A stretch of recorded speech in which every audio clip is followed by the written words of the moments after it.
Okay guys and girls, this is my KHE Geisha maintenance little expose. Things you'll need for this is not necessarily what I've got here, but similar bits. Cigarettes if you smoke them, cup of tea because it is the lifeblood of the English, at least from my perspective. Okay, so I've already pulled it apart and greased it up, so I'm now going to put it apart again because while I was putting it back together I remembered a few things I'd forgotten anyway, so this is the version 2. So to begin with, you'll remove this from the hub.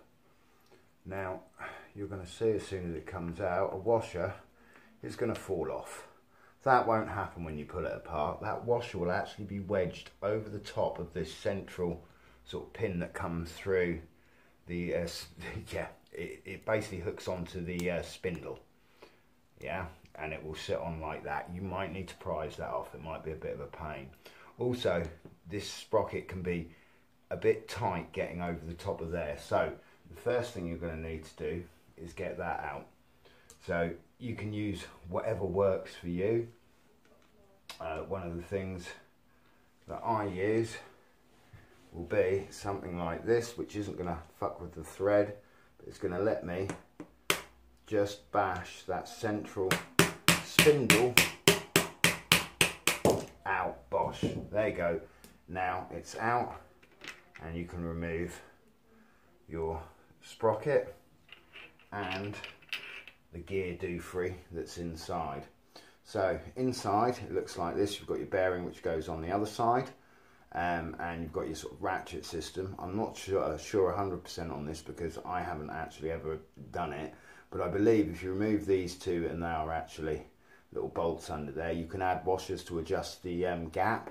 I never did. I like it nice and slack for backwards manuals. So give it a clean up, grease the crap out of it, grease inside there, then slide it down on there, and then that goes in this side. Now you don't, I suppose, specifically need to grease the bearing. I always do because it makes it easier to get it in and out later, especially if you don't do this job for a long while like I don't. So there you go, that is your coaster pulled out and put back in. So once you go to replace the sprocket again, and actually, no, I'll just quickly show you. Once it's together, as you can see, that screws in, and it's this coming backwards and forwards which engages and unengages. Okay, so just like that. But like I say, once you've got it all greased up, push it down. I tend not to get grease on this bit because of course that's what engages on the inside, and I want it to lock in nice and tight. I don't want any slippage. So then pop her back in here like this. Now if you don't get her in straight, she won't go in very easily, but if you get it in straight and you've greased it, she should slide straight back in there. Now you're going to have the reverse of the problem you had when you put it together. You're going to find that that's not going to screw down, and that's because the spindle is catching on the inside of the bearing. So always make sure you grease that up for a start. Then putting something underneath here, especially if you're in the carpet, because you don't want your missus to go absolutely loony because you're doing bike maintenance in the living room. My missus is rolling her eyes at me as we speak. We all know that feeling. Right, so then I use this or something similar just to bang that back down and through. And once it's all done right, you will see that there is now clearance there where the spindle actually comes through. Then you take this washer flat side up.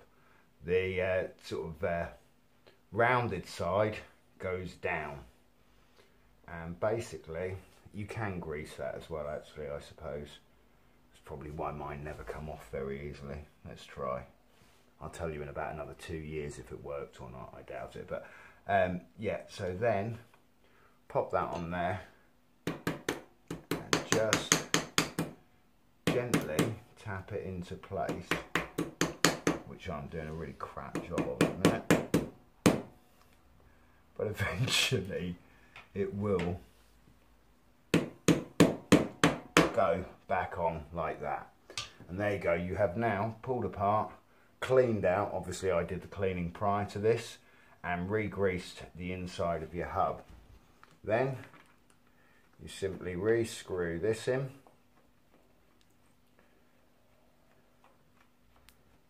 and there you go, you have now pulled your coaster apart, and if you've done it right, it will, oh I got it a bit tight. Yeah, that washer, sometimes you might need to give it a bit of adjustment to make sure that it's not making it too tight, but as you can see, unengaged and then re-engaged. So, hope that helps, guys. Geisha 1-on-1, I think it's a really good hub. I've had this one for donkey's years. The only thing I've ever had to replace was the sprocket, and that was basically because I was a lazy bastard and didn't tighten up my chain enough. Super easy to pull apart, super easy to put together. Hope that helps.